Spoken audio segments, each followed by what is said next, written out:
I was booking a very young band from from Sydney, called AC/DC, a completely different form than they are now.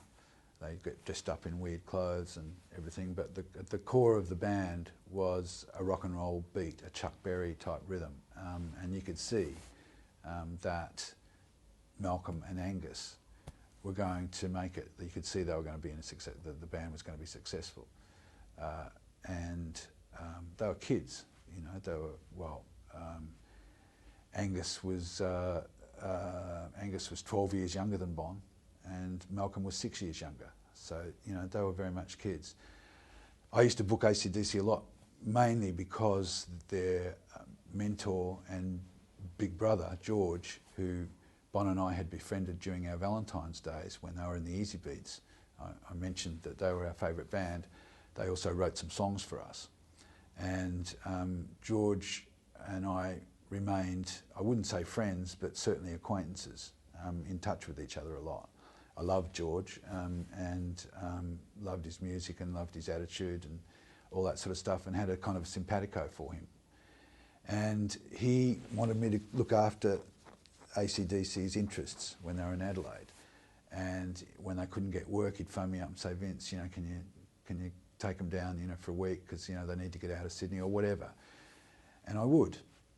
And I did. I loved the band, and booked them as often as I could.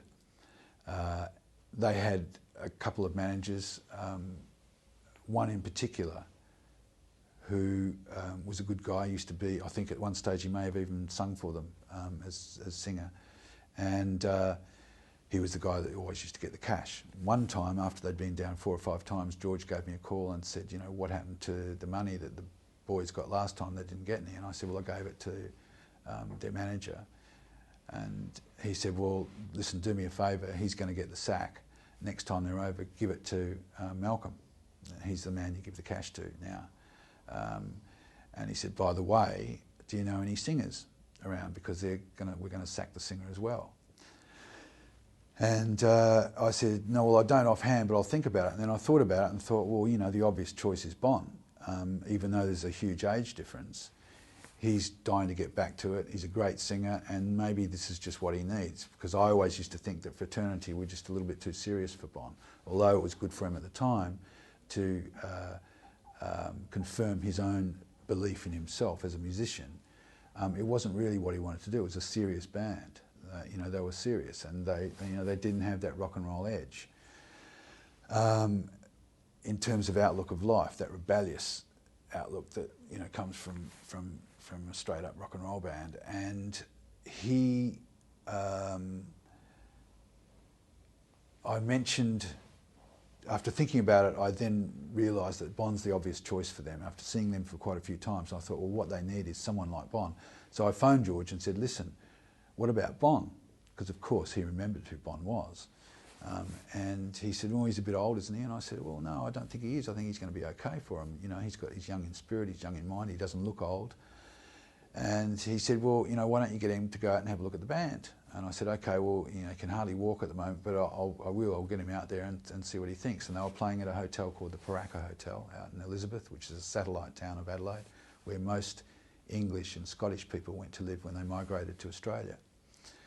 And I took Bon out there, and you know, I was enthusiastic. I really wanted him to get in the band. I was really enthusiastic, and I was enthusiastic to him. And we were out the front looking at the band. And I said, "What do you think? They're great, aren't they?" And he said, "Well, they're all right, but you know, they're only kids. They're a bit young, aren't they?" And I said, "Yeah, but you know, just listen. They really rock. They've got that Chuck Berry thing. They've got that Stones thing. You know, they're going to do it." He said, "Oh yeah, I think they'll do it." But he said, "I'm just not sure. You know, would they have anything to you know, have any common ground?" He said, "You know, I've got a bit more experience than they have." I said, okay, well, you know, let's go back and meet them. And I went back and we met them. And prior to that, I'd mentioned to them, I was backstage and mentioned to them and said, you know, they said, well, come on, Vince, have you got a singer? And I said, yeah, you know, what about Bon? And they said, oh, he's a bit old, isn't he? And I said, mate, he'll rock the arse off you guys. Make no mistake about that. And they said, oh, yeah, yeah. I mean, Malcolm and Angus were kids then, as you know, I wasn't much older, but the reality is that I knew it'd fit. I knew it'd fit. And So they went back that night to the house of the bass player of Fraternity in his basement, and they jammed, and they did, you know, Chuck Berry songs, and they did just 12-bar rock and roll songs, and they gelled, and they were up all night. The next day, Bond came home, came in, packed his bag, and I said, "Where are you going?" He said, "I'm going to Sydney." And I said, "What are you going up there to live?" And he said, "No, I'm joining the band." And there was a grin from ear to ear, and the car took off, and that was it. He was a member of AC/DC. Now, I've read many stories about what happened, but that is what happened. He was never their driver. There may, I don't know whether the singer of AC/DC had been told at this stage or not. I know that he was singing with them the night before, and that morning he was no longer in the band. Whether he was told later on or what, I have no idea, because I wasn't there. All I know is that Bond knew he was in the band, and they obviously asked him to join. And off they went, and he was their singer from then on in.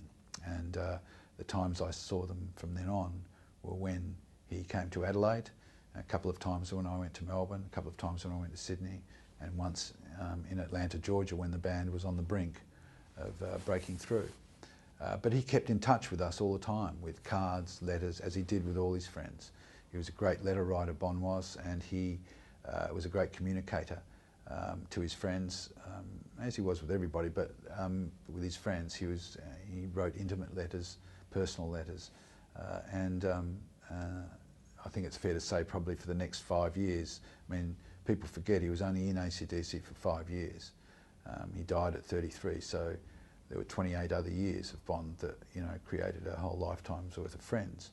And in the next 5 years, the way he kept in touch with us, as with most people in Australia, was usually by letter and card and phone to a lesser extent. There were phone calls, but letter writing and postcards were his main form of communication.